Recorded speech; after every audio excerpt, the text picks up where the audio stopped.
Hello and welcome to the chapter 7 of GIB classes. Disclaimer देख लीजिए, this video is for educational purposes only. Chapter 7 is about economic reforms. तो economic reforms आज पढ़ेंगे GIB का। ये paper 1 का chapter 7 है।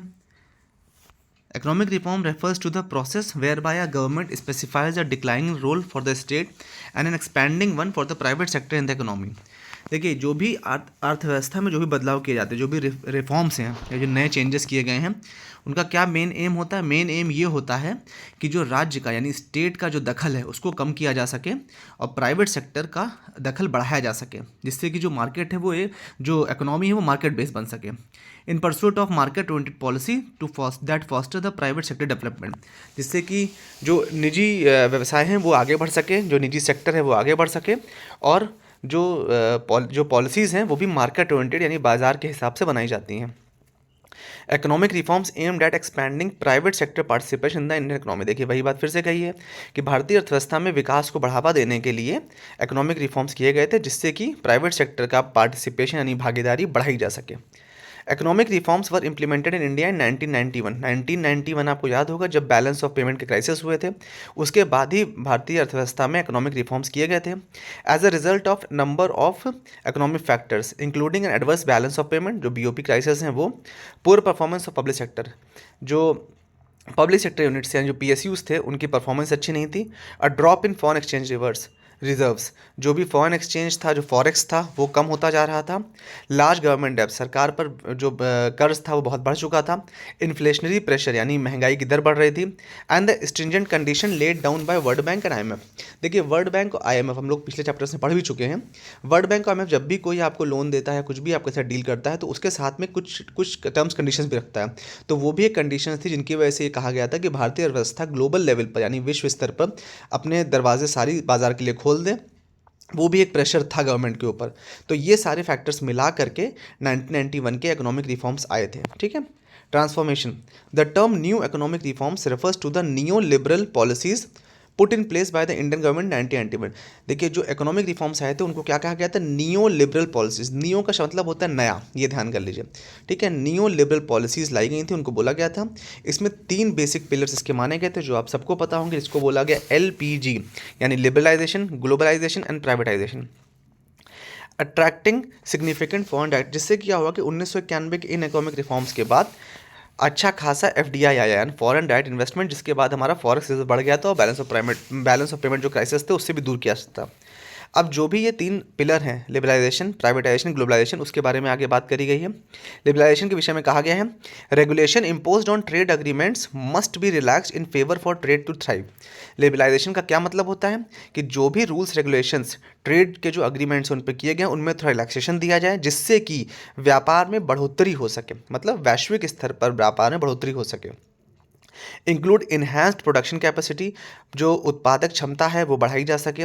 Abolition of government industrial licensing, government की जो लाइसेंसिंग की प्रक्रिया है उसको हटाया जा सके या कम किया जा सके। And the liberty to import goods, साथ ही साथ आयात पर भी दबाव था कि आयात बढ़ाया जाए, जिससे कि एक जो पूरा विश्व है वो अपना सामान जब हिंदुस्तान भेजेगा तो हिंदुस्तान की मार्केट को वो यूज़ कर सकते हैं ना। तो लिबरलाइजेशन इसलिए भी किया गया।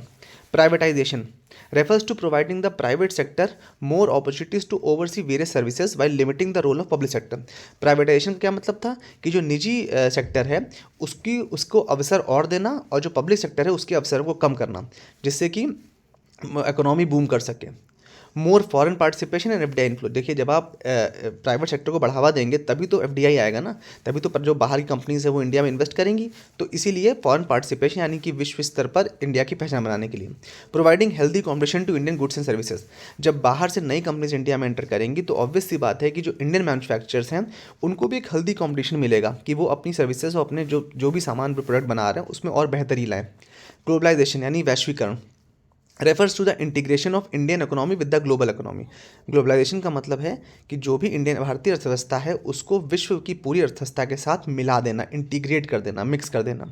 टू अट्रैक्ट फॉरेन कैपिटल, इससे फॉरेन कैपिटल बढ़ेगा, बाहर से नई टेक्नोलॉजी इंडिया में आएगी, मतलब जो टेक्निकल चीज़ें तकनीक है उसका भी आदान प्रदान होगा। एंड नॉलेज टू बूट्स इन डोमेस्टिक कैपेसिटी, साथ ही साथ ना सिर्फ तकनीक बल्कि बाहर से जो नॉलेज है वो भी आएगी, जिससे कि जो घरेलू उत्पादन क्षमता है हिंदुस्तान की वो बढ़ाई जा सके। ये 3 चीज़ें हुई इससे। Economic transformation, financial sector. The primary goal of the change was to establish an efficient, productive, and competitive financial service industry functioning in an environment of operational flexibility and functional autonomy.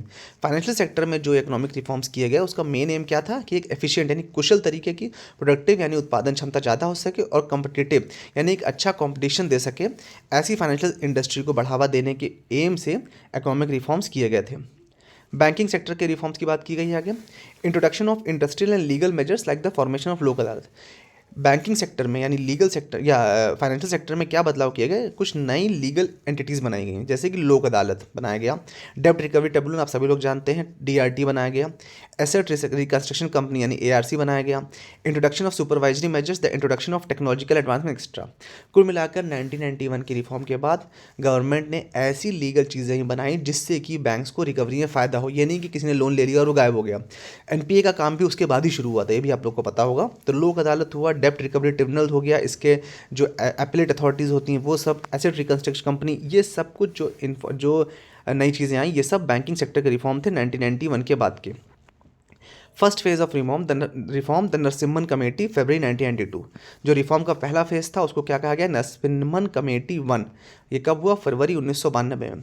एक high level committee थी, the committee on financial system CFS under the chairmanship of M Narasimham. याद रखिएगा M Narasimham इसके chairman थे। Committee का नाम क्या था, CFS यानी the committee on financial system. एक हाई लेवल कमेटी थी। इसने फर्स्ट रिफॉर्म किए हैं, कब किए हैं, फरवरी 1992 में। जो कुछ इंपॉर्टेंट रिफॉर्म थे वो देखिए नीचे दिए हुए हैं। कैपिटल एडिकेसी की नॉर्म्स बनाई गई हैं। Progressive reduction of CRR and SLR। CRR और SLR की लिमिट पहले बहुत ज़्यादा थी, उसको धीमे धीमे प्रोग्रेसिवली धीमे धीमे कम किया गया।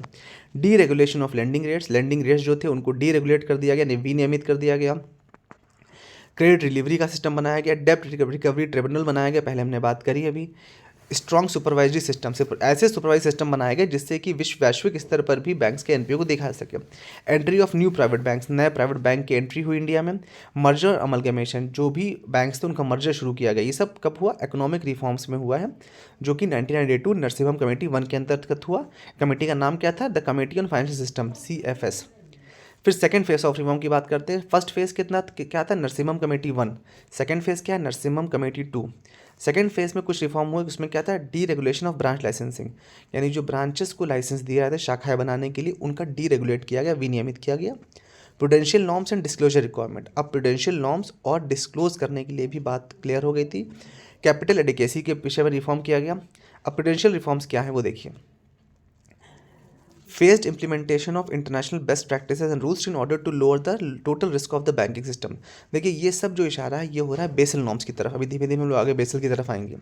क्या किया गया है कि इंटरनेशनल जो भी अंतर्राष्ट्रीय स्तर पर जो बेस्ट प्रैक्टिसेस और नियम थे उनको धीमे धीमे इंडियन बैंकिंग इंडस्ट्री में इंटीग्रेट किया जा रहा था, जिससे कि जो बैंकिंग इंडस्ट्री का जो रिस्क है उसको कम किया जा सके। Measures such as risk weighted capital adequacy requirements, appropriate accounting norms. देखिए अकाउंटिंग नॉर्म्स में बदलाव किया गया। क्यों किया गया, ऐसा नहीं है कि इंडिया की अकाउंटिंग सिस्टम गलत था, लेकिन उसको all over the world global level पर मैचअप करने के लिए अकाउंटिंग नॉर्म्स में कुछ चेंजेस किए गए। Risk weighted capital adequacy requirement में चेंजेस किए गए। Migration to advance method under Basel 2, देखिए आ गया बेसल 2 आ गया। तो कुल मिलाकर के इंडिया की अर्थव्यवस्था को बेसल नॉर्म्स के हिसाब से माइग्रेट करने के लिए कुछ चेंजेस किए गए। Main focus of reform 3 area पे था, किसमें, NPS पर, कैपिटल एडिकेसी पे और डाइवर्सिफिकेशन ऑफ ऑपरेशन। इसको हिंदी में समझ लीजिए। कुल मिलाकर NPA जो अकाउंट्स खराब हो रहे थे उनका फोकस था। कैपिटल एडिकेसी यानी बैंक्स के पास सफिशिएंट फंड होना चाहिए, कैपिटल होना चाहिए उसके विषय में। और डाइवर्सिफिकेशन ऑफ ऑपरेशन का क्या मतलब हुआ कि सिर्फ बैंक एक ही सेक्टर पर फोकस नहीं करेगा, वो अपने पोर्टफोलियो को डाइवर्सिफाई करेगा, यानी कई क्षेत्र देखेगा। जैसे कोई एक क्षेत्र अगर डूब भी जाए तो दूसरे क्षेत्र से उसका बैंकिंग सेक्टर खड़ा रहे, उसकी रीढ़ नहीं टूटनी चाहिए। क्योंकि देखिए बैंकिंग सेक्टर फाइनेंस की बैकबोन है और कुल मिला के फाइनेंस और बैंकिंग इकोनॉमी को यही लोग रन करते हैं और बिना इकोनॉमी के देश नहीं चल सकता, इसलिए बैंकिंग सेक्टर बहुत इंपॉर्टेंट रोल प्ले करता है। फिर आते हैं सुपरवाइजरी रिफॉर्म्स के ऊपर। इस्टेब्लिशमेंट ऑफ BFS यानी बोर्ड फॉर फाइनेंशियल सुपरविजन, ये आप लोग को पता होगा BFS के बारे में। तो ये भी सेकंड रिफॉर्म नरसिम्हम कमेटी 2 के अंतर्गत किया गया। Board for financial supervision as the apex supervisory authority, मतलब ये एक सबसे ऊपर की एक ऐसी अथॉरिटी बनाएगी जो सुपरवाइजन का काम करेगी, निगरानी का काम करेगी। किसके लिए, कमर्शियल बैंक्स के लिए, फाइनेंशियल इंस्टीट्यूट्स के लिए और NBFC यानी नॉन बैंकिंग फाइनेंशियल कंपनीज के लिए। इम्प्लीमेंटेशन ऑफ कैमल्स, ये याद कर लिया कैमल्स, ये अक्सर पूछा जाता है। कैमल्स का फुल फॉर्म क्या है, C stands for capital adequacy, A stands for asset quality, M for management, E for earnings and L for liquidity. तो कैमल सुपरवाइजरी रेटिंग सिस्टम शुरू किया गया है, ये ध्यान रखिएगा। S stand for supervisory rating system में समझ लीजिए। कैपिटल एडिकेसी, एसेट की quality, management, earnings and liquidity, इसको कैमल्स बोलते हैं। सिस्टम शुरू किया गया। इस जो इंटरनल ऑडिट था उसको स्ट्रेंथन किया गया, यानी उसमें कुछ बदलाव करके उसको और मजबूत किया गया, जिससे कि इंटरनल ऑडिट बेहतर तरीके से हो सके। कंपटीशन रिफॉर्म्स क्या क्या किया गया? द गवर्नमेंट एक्सटेंडेड पीएसबीज यानी public sector banks operational autonomy and lowered public ownership. Government ने क्या किया कि पब्लिक सेक्टर बैंक्स को जो भी उसके ऑपरेशनल काम थे उसमें ऑटोनॉमी दे दी, यानी कि स्वतंत्रता दे दी कि वो अपने आप उन काम में मतलब डिसीजन मेकिंग वो खुद करें और बेहतर काम करके दें। और उसमें पब्लिक ओनरशिप कम कर दिया, यानी कि कुछ स्टेक्स उसके सेल आउट करें। Allowed them to obtain capital from the stock market. Government ने अब पब्लिक सेक्टर बैंक्स को स्टॉक मार्केट से कैपिटल ऑब्टेन यानी कैपिटल प्राप्त करने के लिए भी छूट दे दी। कब तक का? 49% of paid up capital. Paid up capital का 49% अब स्टॉक्स के माध्यम से भी बैंक्स ने कमाना शुरू कर दिया। Private and international banks have been permitted. देखिए ये सब इसलिए किया गया जिससे कैपिटल एडिकेसी बढ़ सके। बात हमने ऊपर कही थी ना, जब बैंक्स के पास फंड होगा तभी तो वो क्रेडिट फैसिलिटी पब्लिक को दे पाएंगे। तो फंड्स बढ़ाने के लिए उन्हें स्टॉक मार्केट में एंट्री अलाउ कर दी। कितना? 49% of paid up capital. Private and international banks have been permitted to operate India.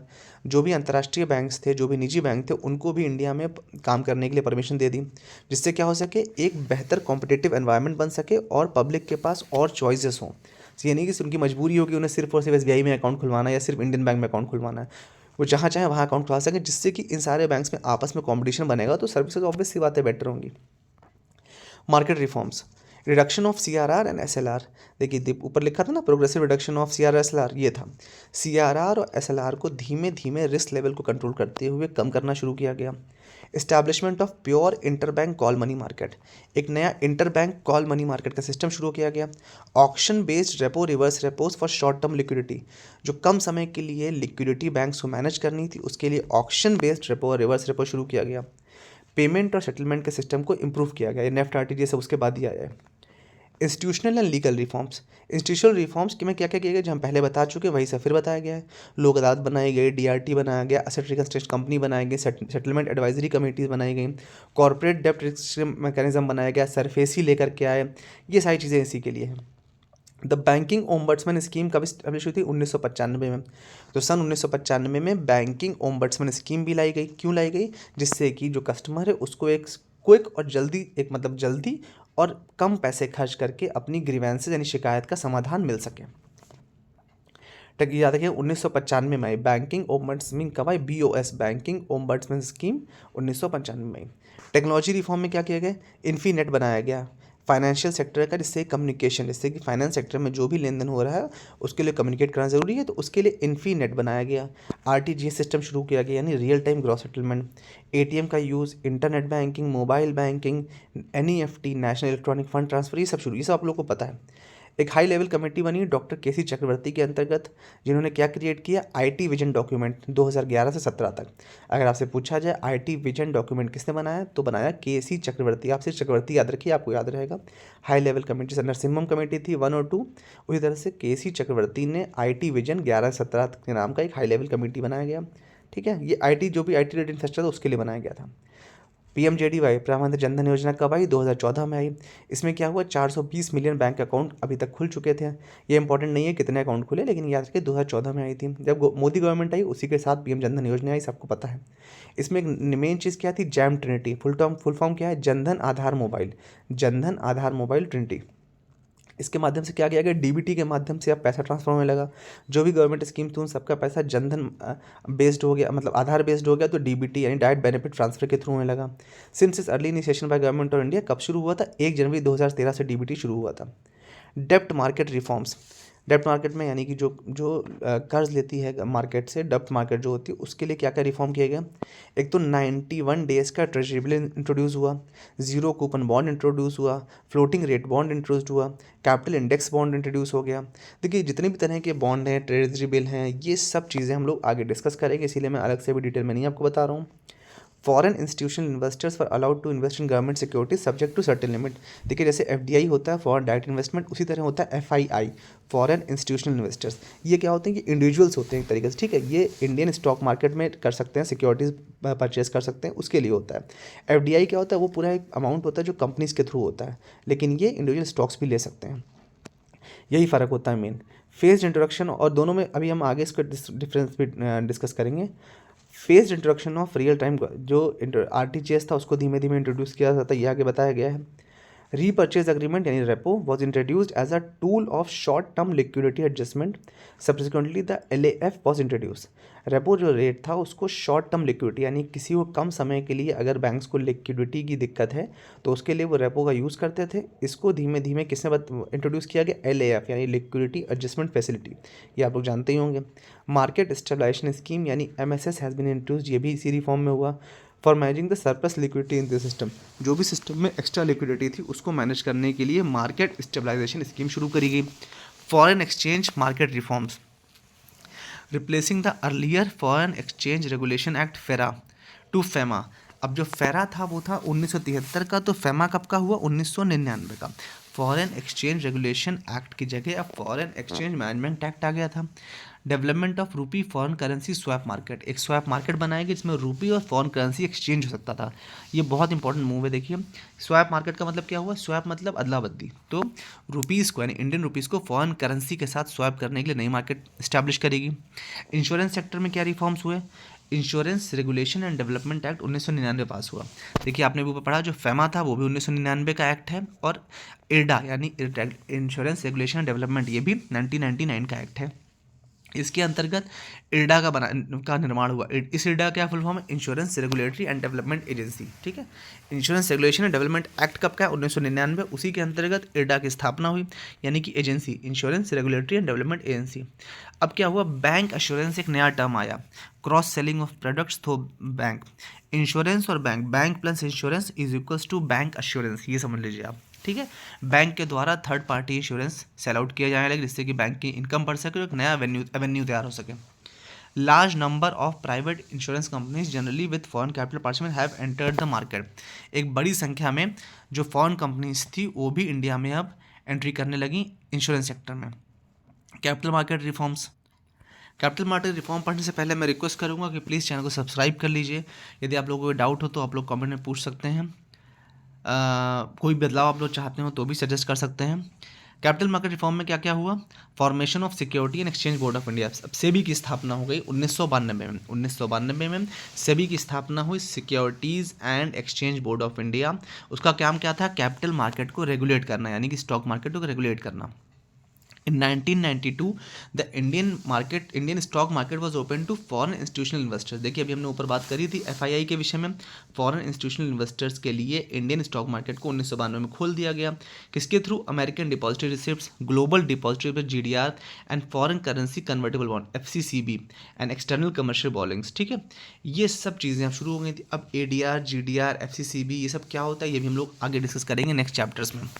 Establishment of creditors rating agency, यानी कि जो सिबिल और क्रिफ ये सब होता है, इस तरह की रेटिंग एजेंसीज भी अब इस्टेब्लिश होने लगी थी।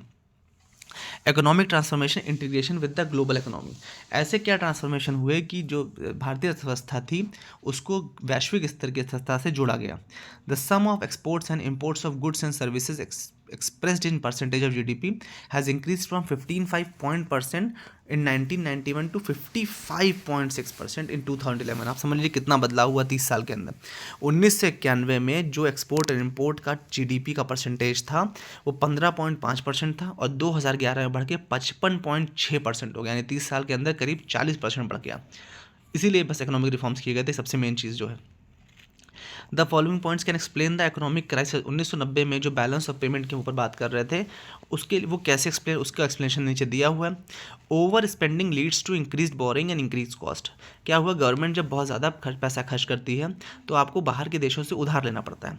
उससे क्या है, जब ज़्यादा शुरू में आप उधार लेंगे तो आपको सस्ता कर्ज मिल जाएगा, लेकिन आप ज़्यादा उधार लेंगे तो धीमे धीमे उसकी कॉस्ट बढ़ जाएगी, क्योंकि कर्ज बढ़ जाएगा, इंटरेस्ट रेट बढ़ जाएगा, टोटल अमाउंट पेंडिंग आपका ज़्यादा बढ़ जाएगा। Governments ever increasing non development expenditure, government यहाँ जो खर्चा कर रही थी वो नॉन डेवलपमेंटल कार्यों पर खर्च कर रही थी, ठीक है, जिससे कि गवर्नमेंट की जो इकोनॉमिक हेल्थ यानी जो अर्थव्यवस्था की जो स्वास्थ्य था वो बिगड़ रहा था। इवेंचुअली क्या हुआ, फिजिकल डेफिसिट 5.1% जो था 1980 में वो बढ़कर 8.4 हो गया कब, 1990 में। फिजिकल डेफिसिट यानी कि जो आपका आय और व्यय का जो अंतर होता है, इनकम और एक्सपेंसेस का जो अंतर होता है बजट में, वो 5.1% से बढ़कर के 8.4% हो गया। आप समझ लीजिए, मतलब रेवेन्यू आपको जो प्राप्त हो रहा था और जो खर्च आप कर रहे थे उसमें इतना डिफरेंस आ गया, क्योंकि आपको रेवेन्यू कम प्राप्त हो रहा है लेकिन आप नॉन डेवलपमेंट एक्सपेंडिचर, इससे कोई फ़ायदा नहीं है लेकिन आप करे जा रहे हो, वो एक्सपेंस बहुत ज़्यादा है। तो कुल मिला के गवर्नमेंट के गलत फैसलों की वजह से ये स्थिति बनी थी।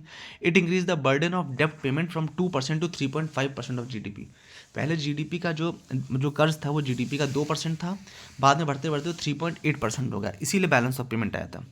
अब adverse balance of payment situation, poor economic policy, जो इकोनॉमिक पॉलिसीज थी वो गलत थी, जैसे कि import substitution and trade restriction, trade को रोक दिया गया था ना, इस वजह से भी सही नहीं था। और drop in foreign remittances from Arabian nation as a result of Gulf crisis, Gulf में उधर कुवैत में जो क्राइसिस चल रहे थे 91 में, उस समय सद्दाम हुसैन के टाइम पर, उसकी वजह से क्या हो रहा था कि जो फॉरेन से जो पैसा आ रहा था इंडिया में, मतलब यहाँ के लोग जो वहाँ काम कर रहे थे वो भेजते थे भाई, अपनी सैलरी घर भेजते हैं, ऐसा पैसा भेजते हैं, तो वो भी गवर्नमेंट के लिए, एक देश के लिए एक अच्छी खासी अर्निंग होती है फॉरेन रेमिटेंसेस। तो गल्फ कंट्रीज़ में क्राइसिस थे तो वो रेमिटेंस भी कम हो गए थे, तो ऑब्वियसली बात है जब डॉलर आएगा नहीं तो आपके पास फॉरेक्स बढ़ेगा कहाँ से। तो उससे क्या हुआ कि फॉरेन एक्सचेंज जो रिजर्व था वो 1.2 बिलियन तक गिर गया, जाके बहुत कम हो गया, मतलब इतना कम हो गया कि आपके पास 2 हफ्ते का भी इंपोर्ट करने का पैसा नहीं बचा था। और कुछ भी ना हो जाए लेकिन पेट्रोलियम प्रोडक्ट जो क्रूड ऑयल है वो तो आपको इंपोर्ट करना ही करना है एटलीस्ट, या जो फूड सिक्योरिटी है वो तो आपको इंपोर्ट करना ही करना है उस टाइम पर। तो क्या हो गया, फॉरेक्स रिजर्व इतना कम हो गया तो गवर्नमेंट क्राइसिस में आ गई थी। इसकी वजह से महंगाई बहुत बढ़ने लगी थी। इंडियन मतलब पहली बार ऐसा हुआ था कि 1990-91 में कि हिंदुस्तान ने डबल डिजिट गैलोपिंग इन्फ्लेशन, यानी कि बहुत ही 2 डिजिट तक का, यानी 11.3% का इन्फ्लेशन एक्सपीरियंस किया था। तो दोस्तों ये पूरा था इकोनॉमिक रिफॉर्म्स के विषय में। आशा करता हूँ आप लोग को समझ में आ गया होगा। यदि कोई डाउट हो, कोई संशय हो तो आप लोग कमेंट में पूछ सकते हैं। Please don't forget to subscribe the channel and share it with maximum of your friends. Thank you so much.